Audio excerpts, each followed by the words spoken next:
Muito bem, pessoal. O ataque à base naval de Pearl Harbor tornou-se um dos acontecimentos decisivos para o desfecho da Segunda Guerra Mundial. Esse ataque, bom, é o famoso ataque japonês, ataque Japão, Japão envolvido aqui, contra os Estados Unidos, donos dessa base naval de Pearl Harbor, que ficava no arquipélago do Havaí.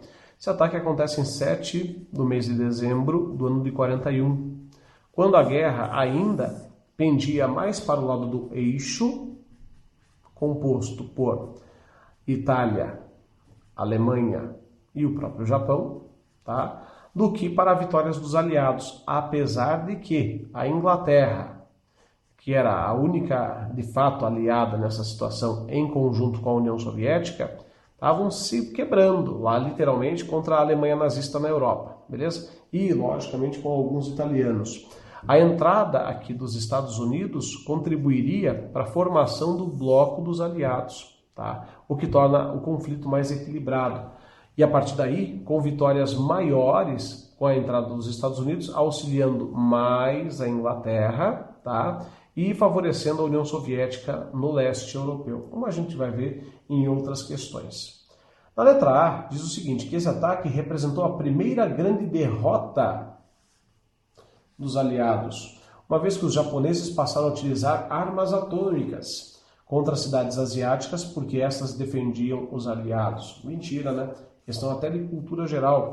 As armas atômicas foram utilizadas pela única e primeira vez na história contra os japoneses. Tá? Então, arma atômica contra o japonês, e não arma atômica do japonês contra o restante. E outra, o ataque à base naval de Pearl Harbor não foi a primeira grande derrota dos aliados. Já havia acontecido outras anteriores. Entre elas, acontece inclusive a rendição da França. Falso aqui, a letra A.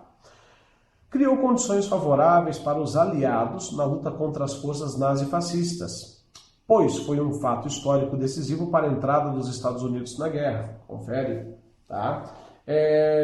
Um errinho aqui na questão, né, no sentido de, puxa, ele falou do Japão, mas citou aqui contra as forças só nazifascistas, e cadê o nacionalismo japonês? Mas tudo bem, não interfere assim no contexto da questão, está correta de qualquer maneira.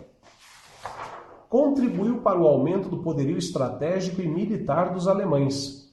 Haja vista o aniquilamento quase total das forças americanas e de seus aliados no leste europeu. Muito pelo contrário, não é? O que acontece aqui é o aumento da entrada de soldados aliados contra as forças alemãs. Falso. Marcou a derrota final dos países que faziam parte da Tríplice Entente e confundiu de guerra. Entende? É da Primeira Guerra Mundial, não dessa. Falso. Foi importante para o fortalecimento do nazifascismo. Mesma coisa, né? Em razão da vitória esmagadora das forças alemãs sobre o exército soviético e outros países do leste europeu. Mentira. Se fosse isso o que aconteceria, nós hoje teríamos tendência mais nazifascista e não democrática.